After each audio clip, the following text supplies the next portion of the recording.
자, 표본 평균의 평균과 평균은 똑같다고 그랬죠, 아까. 예, 평균은. 자, 표준 오차, 표본 크기 한번 설명해 보겠습니다. 예, 전체에 대해서 전체의 평균이 있겠죠. 예, 그 다음에 충청 지역의 평균, 그리고 뭐 여기 강원 지역의 평균, 경기 지역, 뭐 충청 지역의 평균, 요 평균이나 예, 이 전체의 평균이나 똑같고요.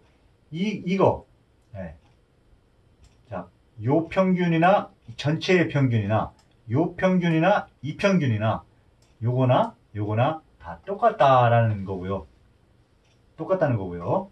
근데 분산을 보면 어떻게 되냐? 자, 요 값에 대한 요 평균값이 있겠죠. 평균값. 이 평균값. 아, 똑같은 거예요. 이 평균값이 얘가 1이었고 얘가 뭐 2였고 얘가 3이었다. 그러면 이거에 대해서 또 분산. 아, 요거는 이제 표본 평균의 분산이죠. 이 표본 평균의 분산. 그러면 이 분산값이 있겠죠. 분산값. 시그마 1, 네, 시그마 2, 시그마 3가 있어요. 이렇게 있을 때 분산값은 제곱이죠. 표준 편차는 시그마고, 네, 시그마의 제곱, 시그마 2의 제곱, 시그마 3의 제곱인데 이것들에 대한 표본 평균의 분산은 이 표본 집단, 네, 이 표본 집단들에 대한 분산은 각각의 분산값을 다 더한 놈을 n으로 나눠주면 되는 거예요. 네, 표본 평균의 분산.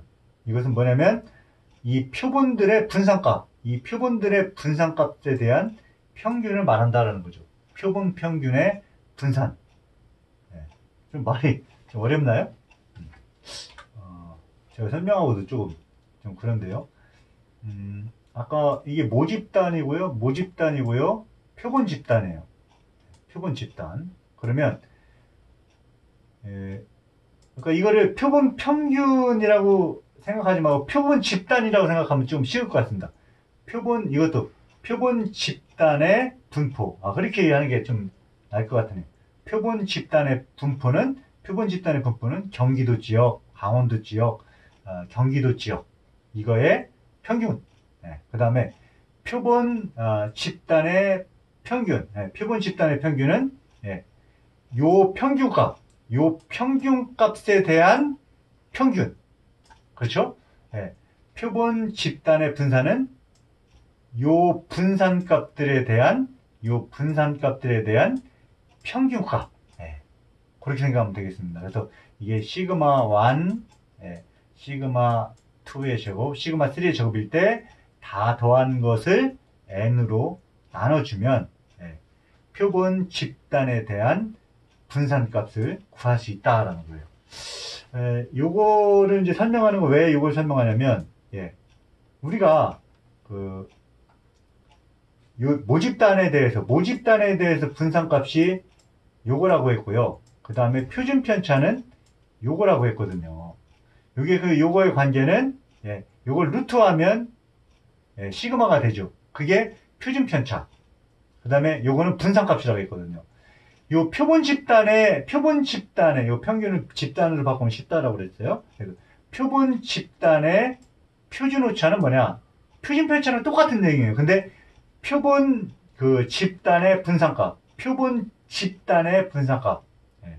바꿔 써야 되겠네요. 여러분 학습자 나눠줄 때 요거 집단으로 바꿔서 하겠습니다. 그럼 여러분 학습자 교환에는 표본 집단으로 아마 이게 돼 있을 겁니다. 그래서 표본 집단의 분산은 어떻게 한다고요? 요거를 n으로 나눠진다. 요거 하나가 분산이란 말이에요. 분산. 근데 요거의 평균, 그것을 표본 집단의 분산값이란 말이죠. 그렇게 했을 때 n으로 나누기 때문에 요 자체가 표본의 분산값들에 대한 평균, 즉 표본 집단에 대한 분산값이란 말이죠. 이 표본 집단에 대한 분산값을 루트를 해줘야 표본 집단에 대한 표준 편차, 즉 표준 오차를 구할 수 있다는 거죠. 그래서 요거를 루트를 하면 시그마 제곱은 그냥 시그마가 풀려 나오고 밑에는 루트 n으로 나온다는 거죠. 예. 이렇게 된다는 거 그냥 한번 잘 보면 될 거고요. 여기서 표본이 1일 때, n이 1일 때는 그냥 표준 오차는 표준 편차랑 똑같이 되는 거죠. 자, 그 다음에 이제 표본 크기가 있는데요. 표본 크기는 n은 뭐를 할 때, 어떤 추정을 할 때, 우리 뭐 아까 유권자가 4,400만에 대해서 4,400만 명에 대해서 그러면 여론조사를 할 때 뭐 몇 명 정도를 조사해야 그 결과가 4,400만 명의 그 실제 값과 비슷하게 그 신뢰를 할 수 있겠느냐, 그런 것을 이제 표본의 크기라고 하죠. 1,000명으로 해야 된다, 2,000명으로 해야 된다, 아니라 10,000명 정도는 해야 4,400만 명의 의중을 알 수 있다, 뭐 이런 거, 그런 거를 할 때 이제 표본 크기인데요. 실제 문제는 요것보다는 요 표본 크기에 대해서 많이 나오죠. 표본 크기에 대해서. 자, 그래서 n은 최대 허용 오차 제곱분의 z의 제곱 시그마 제곱, 이렇게 지금 표본 크기의 공식이 이렇게 되는데요. 자, 요거를 한번 살펴보면 최대 허용 오차는 결국은 뭐냐면 우리가 최하값이란 말을 쓰죠. 최하값. 최하값의 다른 말, 최하값. 최하값의 다른 말이 뭐냐면 평균이죠. 평균. 평균. 네 의견, 내 의견, 뭐 갑을 병의 의견 쫙, 그거에 대한 평균이 어떤 최저값이라는 얘기죠. 최저값. 최저값이 있고, 그 다음에 개개의 의견이 있죠. 개개의 의견. 이 개개의 의견과 평균의 차이 있을 거 아니에요. 평균이 10인데 여기에 어떤 뭐 7짜리도 있고 9짜리도 있고 10짜리도 있고 1짜리도 있을 거 아니에요. 그러면 이게 개개의 값들이고 이걸 다 더한 놈이 최하값인데 또는 평균인데, 이 중에서 오차가 가장 큰 놈은 뭐냐? 1에서 10. 7에서 10 빼면 3이고 얘는 오차가 없고 얘는 9라는 차이가 있잖아요. 차이. 그게 결국 최대 허용 오차가 되는 거죠. 최대 허용 오차. 최대 허용 오차는 다른 말로 개별 관측값에서 평균값, 개별 관측값에서 평균값이 가장 큰 놈. 이게 다 오차라는 값이 되는데 가장 큰 놈이 최대 오차가 되는 거죠. 최대 오차. 그래서 이건 그렇게 설명할 수 있고요. 그 다음에 요 z의 제곱에 시그마의 제곱. 시그마의 제곱은 뭐라고 했어요? 분산값이라고 했죠. 분산값. 시그마 제곱은 분산값. 여기 지금 보면 P의 1-P. 요거 확률 개념이죠. 확률 개념. 우리가 이산 확률, 8주차 때 이산 확률 배웠죠. 그리고 9주차 때 연속 확률 배웠죠. 그래서 이산 확률에서는 어떻게 했습니까? 평균값을 NP라고 했죠. NP. 그런데 연속 확률일 때는 P라고 했죠. P. N은 1이 된다고 했죠. 1. N은 없어지고 P로만 바뀐다고 했죠. 그리고 이산 확률일 때 분산값은 NP의 1-P라고 그랬죠. 근데 연속 확률일 때는 N의 개념이 없고, 왜? 이 전체가 1이니까, 이게 전체가 1이니까. 그것뿐에 수많은 것 중에, 이 중에 몇 분의 1, 몇 분의 1, 몇 분의 1, 그걸 다 하니까, 요 값은 N이 1이라는 거죠, 1. 그래서, 이산 확률의 평균값은 NP, 분산값은 NP의 1-P인데, 연속 확률일 때는 n이 1이기 때문에 그냥 평균값은 p로 되고 분산값은 p의 1-p 이렇게 바뀌는 거죠. 지금 이게 분산값인데 p의 1-p로 이렇게 바뀐다라는 거죠. 자, 일단 여기까지 됐고요. z는 우리 9주차 때 했었죠. 9주차 때 어떻게 했습니까? z는 표준 편차를 개개의 값에서 평균 값으로 나눠준 거. 이게 z값이라고 했죠. 좀 바로 전주에 했었는데 잘 기억이 안 날 수 있어요. z값은 표준 편차 분의 개개 관측값 빼기 평균값. 예? 예. 자, 이게 z값인데요. 요거를 제곱하게 되면 여기도 제곱, 여기도 제곱이 되죠. 뭐가? z의 제곱값이, z 제곱값이 지금 요겁니다. 근데 여기 시그마 제곱이 있죠. 여기다 여기에 z제곱의 시그마 제곱은, 예, 여기에 시그마 제곱이 되는 거죠. 그럼 시그마 제곱 약분이 돼요. 즉, 요 값은 바로, 요 값이 되는 거죠. z제곱의 시그마 제곱은 이렇게 약분이 돼서 결국 요 값이 되는 거죠. 근데 요 값이 분모는 뭐? 네. 개별 관측값 빼기 평균의 제곱. 개별 관측값이 뭐라고요? xy. 평균은 μ라고 그랬죠. 제곱. 그래서 역시 이거 나누면 1이 되는 거죠. 1. 1. 이렇게도 지금 설명이 됩니다. 이게. 한번 잘 이해가 안 가면 다시 한번 뒤로 백해서 한번 보고요. 자, 이렇게 돼요.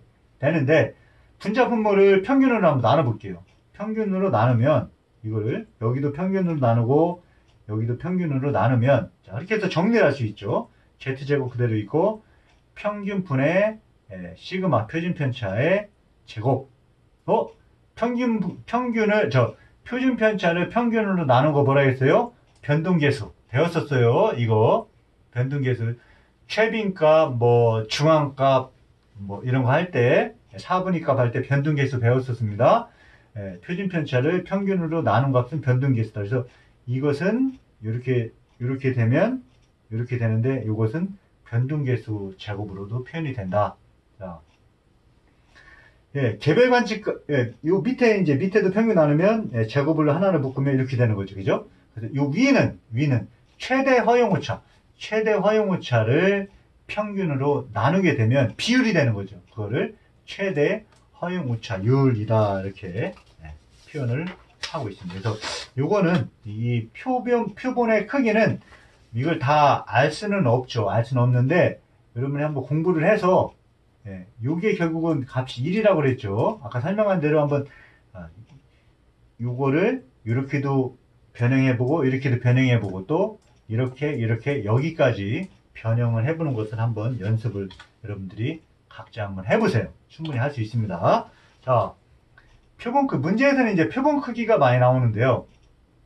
자, 표본 크기 n은 뭐라고 했죠?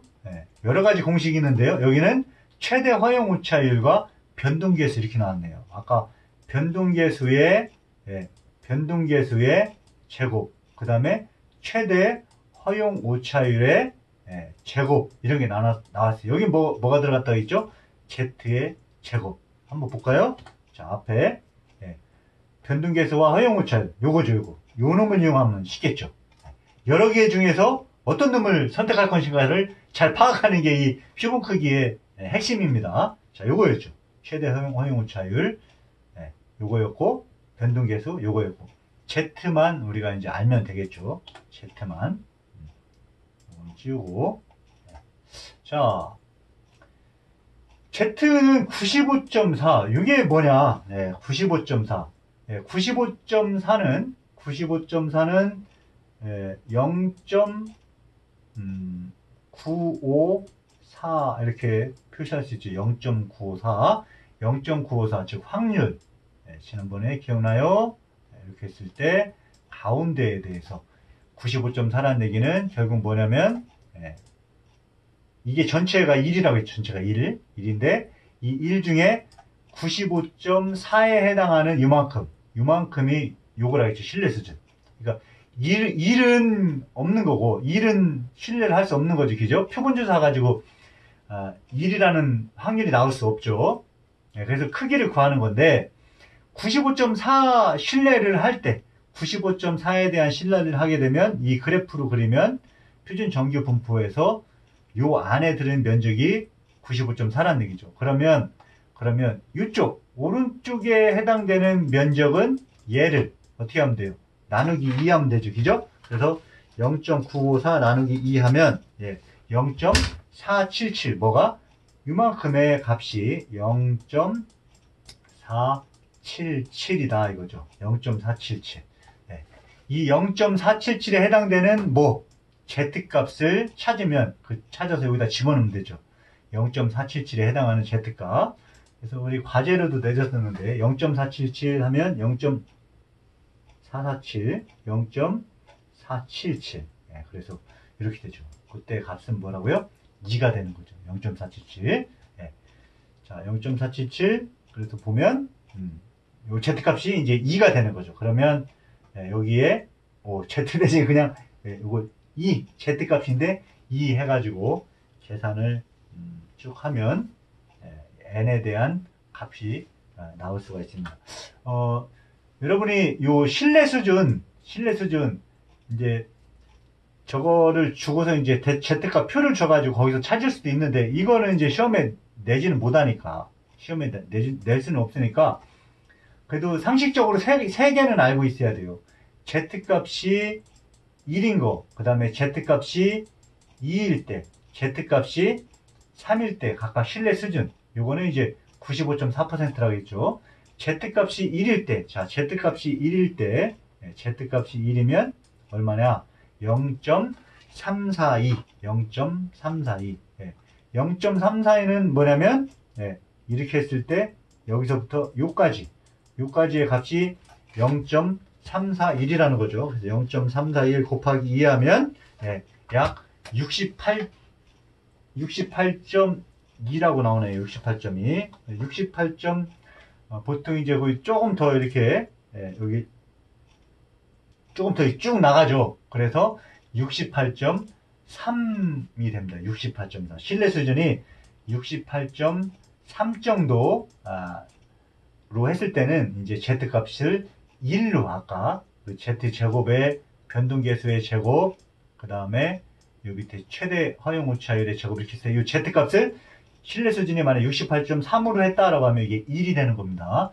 자, Z값이 3인 것은요, Z값이 3은, 쭉 내려서 0.49865. 그래서 요, 정확하게, 이제 요 Z값이 3인 것은, 실제 해보면 이게 99.7%, 99.7%에 해당하는 신뢰, 여기가 99.7%다라고 하면 Z값을 여기에 3을 집어넣어서 계산을 하면 신뢰 수준의 크기를 여러분들이 표본 크기를 구할 수 있습니다. 여기가 Z값을 3으로 하면 자, 이거 한번 더 해볼까요? 여기서는 이제 표본의 크기인데요. 허용 오차가 여기도 이제 또 Z값이 2라는 얘기죠. 그렇죠? 허용 오차를 1에서 10포인트. 그러면 이거는 숫자로 나타나면 1%는 0.01이고 2%는 0.02, 0.03에서 10%는 0.10 이렇게 되는 거죠. 뭐가? 최대 허용 오차. 그러면 이 n은 뭘 가지고 계산해야 되냐면 최대 허용 오차를 가지고 계산해야 되니까 자, 1%일 때는 최대 허용 오차가 뭐예요? 0.01. 네. 제곱을 집어넣으면 되고 Z는 2니까 2의 제곱을 넣으면 되고 여기에다가 이제 어떤 값을 넣느냐 여기에다가 자, 이 경우에는 여기 앞에 보면 요 값 요거를 넣으면 됩니다. 요거 요 P의 1-P P의 1-P 여기에 요 값에 P의 1-P를 넣으면 되는데 요 값이 가장 크게 되는 값을 정해져 있어요. 그 값은 요 값이 가장 크게 되는 값을 넣으면 되는데 언제 때? 0.5일 때 P가 0.5일 때 될 확률과 되지 않을 확률 반반일 때 이게 가장 이게 2분의 1이죠. 확률이 여기 2분의 1 그럼 여기도 2분의 1이죠. 1 빼기 0.5는 2분의 1이죠. 그래서 0.5 곱하기 0.5가 될 때 이 값이 가장 커집니다. 그래서 요거는 그냥 여기에 딱 집어넣으면 되는 거예요. 이 문제를 풀 때. 이게 만약에 0.4일 때 1-P는 0.6이죠. 이 값은 이 값보다 작다란 얘기예요. 그래서 이 확률이 0.5일 때 P의 1-P 값이 가장 크기 때문에 0.5 곱하기 0.5를 여기다가 집어넣어서 계산을 하면 표본의 크기를 여러분들이 구할 수 있다는 거죠. 자, 이게 1%, 10%면 그럼 어떻게 되는 거예요? 요거 대신에 0.01 대신에 뭐가 들어가는 거예요? 0.1이 들어가는 거죠. 0.1. 여기는 똑같은가? 0.5 곱하기 0.5 그대로 들어가는 거고요. 요거는 이것도 95.4 신뢰니까 그냥 계속 2가 되는 거죠. 만약에 이제 요게 99.7이다 그러면 Z가 2 대신에 3, 68.3%다 그러면 Z가 1, 요 값을 집어넣어주면 여러분이 표본의 크기를 구할 수가 있습니다. 그래서 지금 여러분 모집단과 표본, 모집단과 표본은 어떤 관계냐? 표본을 이용해서 모집단에 대한 어떤 전체 조사를 전수 조사를 할 수 없기 때문에 표본 집단을 표본을 이렇게 추출해서 즉 샘플링을 이용해서 분산이라든가 평균 이런 거를 가지고 모집단의 분산값을 예측한다 라는 의미고요. 그 다음에 그것을 예측을 할 때 이 신뢰 수준에 따라서 각각의 어떤 신뢰 수준에 따라서 크기를 구할 수 있다 라는 게 이번 그 강의의 핵심인 것 같습니다. 크게 어렵진 않습니다. 이번에는 구간 추정에 대해서 한번 알아볼 텐데요. 구간 추정은 일단 관련된 것들이 정규분포, 여기 보이는 정규분포, 그 다음에 표준 정규분포, 그걸 다시 한번 살펴봐야 되고요. 그 다음에 바로 전 시간에 했던 모집단과 표본 집단, 그 관계를 가지고 이제 구간 추정을 할 수 있거든요. 결국 구간 추정이라는 것은 추측. 아까 얘기했었죠. 모집단 전체를 가지고 우리가 하는 것이 제일 좋은데 그것은 통계의 어떤 분석이 아니고 현상이기 때문에 실제에서는 적용할 수가 없죠. 그래서 표본을 가지고 즉 표본 집단을 이용해서 모집단의 어떤 그 결과를 또는 현상을 이제 추정을 하는 건데 그게 이제 구간 추정이에요. 구간 추정. 그래서 일단 먼저 정규분포와 표준 정규분포 한번 다시 한번 살펴보겠습니다. 정규분포 노멀 디스트리뷰션 해가지고 우리의 일상 그 실생활은 대부분 다 이 정규분포의 형태를 띠고 있다라고 그랬습니다. 그래서 그 함수를 해보면 이렇게 되고요. 지난 시간에 요거에 대해서 한번 그래프로 한번 실제 성적을 가지고 이거에 집어넣어서 한번 그래프를 그려봤더니 이런 식으로 분포가 됐었죠. 이게 이제 정규분포를 나타내는 그래프가 되겠죠. 이때 여기가 뮤, 그렇죠? 이쪽이 뮤의 플러스 표준편차, 이쪽이 뮤의 마이너스 표준편차, 이렇게 표시를 할 수 있는 거죠. 그래서 성적이 0점부터 100점까지 쫙 있다고 했을 때 대부분 이 가운데에 몰려있고 100점은 굉장히 적고 0점도 굉장히 적다라는 거죠. 그렇게 했을 때 이 가운데를 뮤, 평균이라고 했고 평균에 대해서 이제 표준편차를 계산할 수 있죠. 각각의 개체 빼기 평균값의 제곱 한 거를 전체 개수로 나눠주면 그게 이제 표준편차가 되는 거죠. 그래서 뮤의 플러스 표준편차, 뮤의 마이너스 표준편차라고 했을 때 요 범위가 약 68.3%다. 그렇게 우리 정규분포에서 얘기를 했었죠. 그리고 만약에 여기에 두 배를 해주면 이게 이제 늘어나겠죠. 이 값이 늘어나서 그래프가 이제 두 배를 하게 되면 뭐 이런 식이 되겠죠. 그때 요 면적이 95.4%, 3배를 하면 99.7%, 이렇게 그래프를 표현할 수 있고 정규분포에 대해서 설명을 할 수 있다고 했습니다. 자, 이렇게 됐는데요. 요거를 이제 지난 시간에 했었고, 그 다음에 이제 표준 정규 분포는 뭐냐? 표준 정규 분포는, 자, 표준 정규 분포는 영어로 이제 스탠다드가 앞에 붙는 거죠.